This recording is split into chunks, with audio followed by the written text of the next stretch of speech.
조류 충돌에 대한 위험성을 간과했다는 점도 이번 참사에서 돌아봐야 할 점입니다. 어떤 대책을 마련할 수 있는지 김주영 기자와 함께 따져보겠습니다.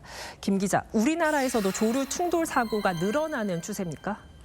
네, 최근 5년간 국내 공항에서 비행기와 조류가 충돌하는 사고는 증가하고 있습니다. 코로나 영향이 있던 2020년 76건에서 지난해는 152건으로 2배 가까이 늘었는데요.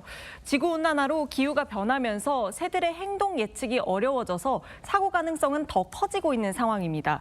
사고가 난 무안국제공항의 조류 충돌 사고는 5년간 10건으로 많지는 않았는데 비행 편수 대비 사고율은 국내에서 제일 높습니다. 그러면 무안공항이 처한 조건이 특히 조류 충돌이 자주 발생할 수 있는 조건이라고 볼 수 있나요? 네, 전문가들의 의견을 종합해보면 다른 공항에 비해 무안공항이 특히 위험지대라고 단정할 수는 없지만 지리적으로 악조건이 겹쳤다고 설명합니다. 무안공항 바로 인근에는 4군데의 조류 서식지가 있습니다. 환경부의 올해 철새 보고에도 무안공항과 붙어있는 현경면, 운남면에 12,000여 마리의 철새가 보고됐고요. 지난 10일 해양수산부는 무안공항 근처를 습지보호구역으로 확대 지정하기도 했습니다. 2020년 무안공항 전략 환경 영향평가 때도 조류 충돌 위험에 대한 저감 방안이 필요하다고 구체적으로 언급됐었습니다.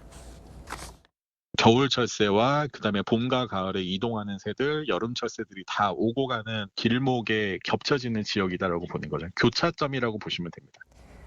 그러면 무안공항 말고 우리나라 다른 공항도 건설될 때 비슷한 우려가 있었나요? 네, 한반도 지리적 특성상 산간과 도심 지역을 피하다 보니 해안가 평야에 공항이 많이 위치해 있습니다. 인천국제공항은 국내에서 가장 큰 규모로 도요물대새들이 지나가는 곳에 갯벌을 간척해서 건설됐고요. 김포국제공항도 한강 하류에, 김해국제공항은 국내 최대 철새 도래지인 낙동강 하구에 있습니다. 흑산도공항과 제주 제2공항 등 현재 추진 중인 공항들의 환경평가에도 철새 도래지 인근이라는 게 늘 대표적인 문제로 지적되고 있습니다. 앞서 리포트에서도 봤지만 해외 공항도 비슷한 문제를 겪고 있을 것 같은데요. 네, 국제민간항공기구에 따르면 6년 단위로 봤을 때 전 세계 조류 충돌 사고는 급격하게 늘어나고 있습니다. 이 때문에 세계 각 공항들은 지리적 특성에 맞춘 대책을 강구하고 있는데요. 터키 이스탄불 공항과 베를린 공항 등은 조류에 특화된 레이더를 설치해서 운영하고 있고요. 베이징 서우드 국제공항 등에서는 매를 이용해서 작은 새들을 내쫓는 등 다양한 대책이 고안되고 있습니다. 우리나라 조류 충돌 방지 시스템은 어떻게 돼 있습니까? 네, 현재 인천국제공항에서는 새들을 내쫓는 레이저빔과 음파 퇴치기 등을 사용하고 있고 각 공항들이 조류 퇴치 인력을 운영하고 있긴 합니다.